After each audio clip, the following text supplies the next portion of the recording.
the experienced names, of course, and we mentioned them beforehand, but they'll also see new names. And somebody like Ger Aylward, who was a star today. Tell me about him. I'm sure everybody looking in today are saying, who is Ger Aylward and where did he come from? Because this is like another Walter Wells. So while you're watching the goals there, I'll fill you in on a few things about him. He was a minor in 2010. He was in that brilliant team with John Power and Killian Buckley. He played in 21 against Clare in 12 and didn't make any big impression. And the following year then, in 2013, Brian Cody gave him a few runs on the senior team in the league, but when the championship came around, he disappeared. And all of last year, there was no sign of him. And then during this league, the league just gone by, when Kilkenny were missing so many players, they played Kevin Kelly, Mark Kelly and John Jeffal in the full forward line, even against Clare. And these scored 2-14. Like Ger Aylward was brought on in the last 10 minutes and you'd say, sure, listen, he's kind of gone off completely. Next thing, he's on the team for today. And we're all saying, how come Ger Aylward is on? Kevin Kelly, who was brilliant that day, he came on there as a sub, but he wasn't considered. Why is he on? Because Cody's mantra is, it's how you're doing it in training. Yes, so obviously he was doing it in training. Another Walter Walsh job, he was doing it in training. He comes on, puts him on today, and he scores 3-5. That's why Kilkenny are so great, but most of all, it's why Cody is so great. I was listening to JJ coming up on the radio this morning, and that was part of his mantra. He said that what he was asked, what makes Cody so great? And he said he is true to his word. You perform in training. So they finished their league a couple of weeks back. 12 weeks ago. Yeah. So what has gone on in that training camp over that couple of weeks gets Aylward into the team on basis of what he's done in training. One of Ger's thoughts at half-time was about Wexford, that he didn't want to see them suffer a bad beating. Now, they have taken a bad beating. The implications for them, Tomas, going forward? It's probably the same as, you take Laois yesterday against Galway. This is worse for Wexford. Is it worse? It's worse, being honest with you. You're talking about 8 goals here, right, of a hammering. I was expecting a lot more from Wexford. There were 6 points down at half-time. For longer today.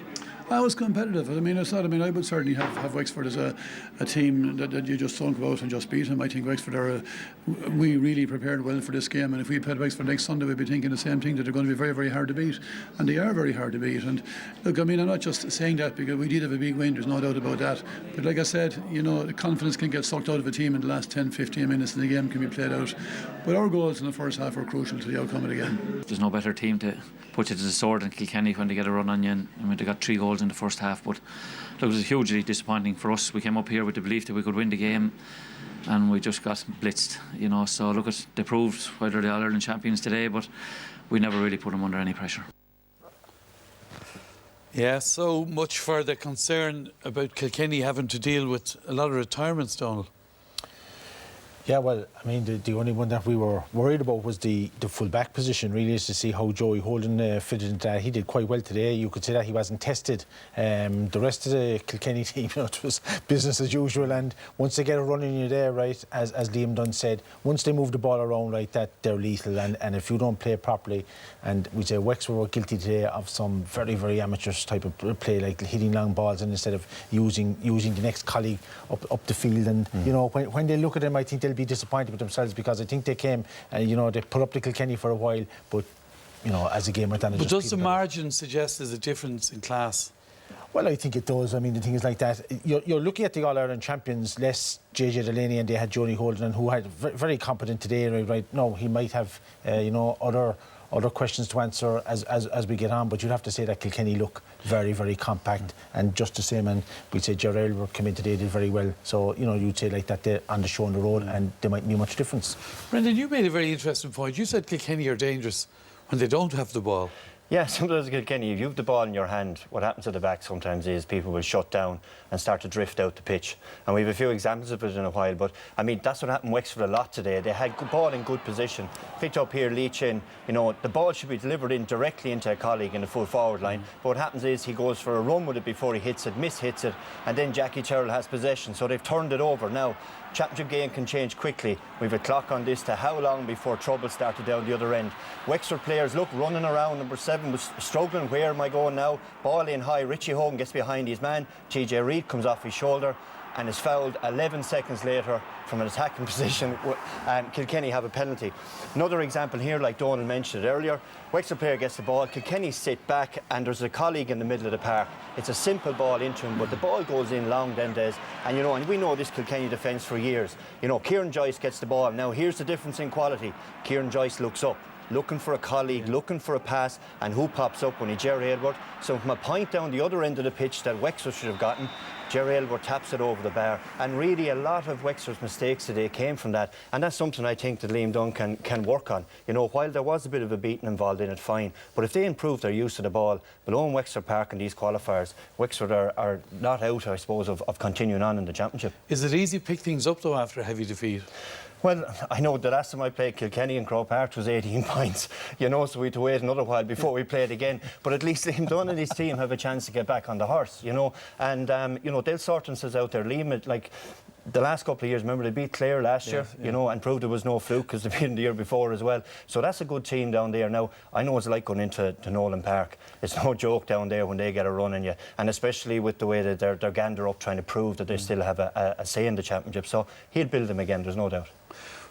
Show us what impressed you most about Kilkenny today, then. Well, I think there's one of the things about Kilkenny is that, and you know, it has been embarrassing looking at it from we say a Cox support at times when they were playing Kilkenny is these rucks that develop, right? Okay, seldom do they lose it, right? And if you look today again, right, the technique, of course, is to get your foot over the ball, and if you see Jerry Aylward here gets the foot, rucks it out, so to speak, and once McFenley has it, he has support there from Richie Hogan, hand up look. Now you look across there, right, okay, and Andrew Shaw should have been careering across there at a sprint because, you know, he didn't see the danger, reacted too late, simple bat in from Richie Hogan, which is doing the right thing at the right time.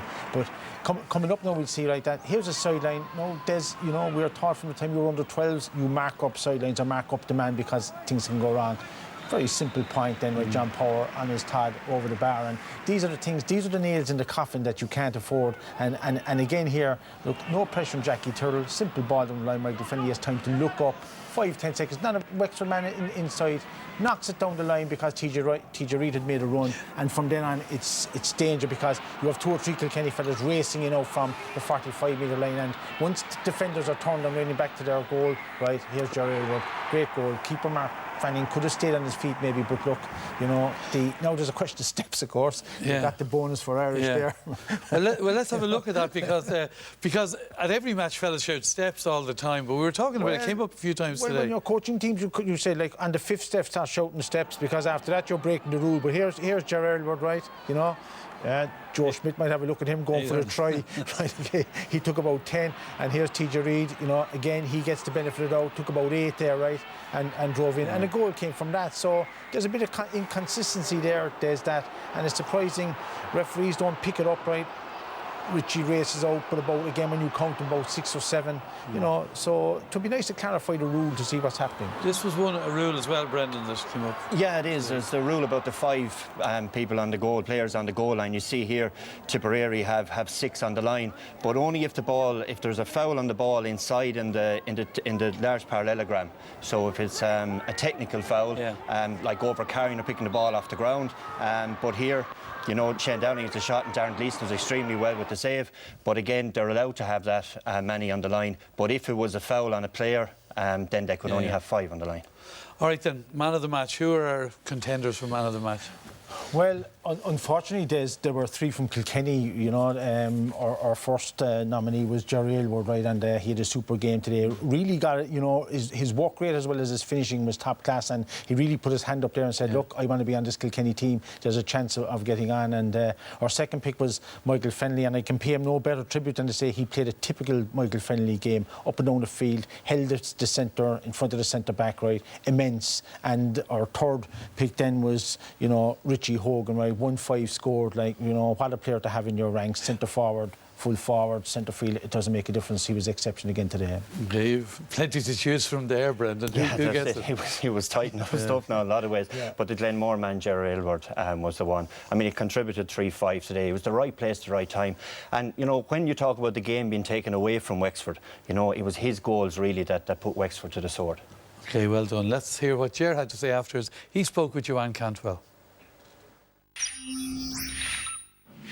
Leinster, well done. How does it feel to score a hat-trick on the Leinster senior semi-final? It's a great thing to get a chance to play, and to score 3 is even better. So back to training now tomorrow night, and look forward to play Galway in 2 weeks' time. No Henry Shefflin, no Aidan Fogarty, and yet that forward line looks just awesome, really. Sure, they're gone now, Anna, and it's time for the next lads to step up. So it's up to us now to kick on from last year again. So. Well, Ger Aylward, you certainly stepped up today, that is for sure. That's why you're the Etihad RT Man of the Match, and we have Shannon O'Dowd here from Etihad to give you the award. They're not getting carried away in Glenmore, are they? That's nice and hung.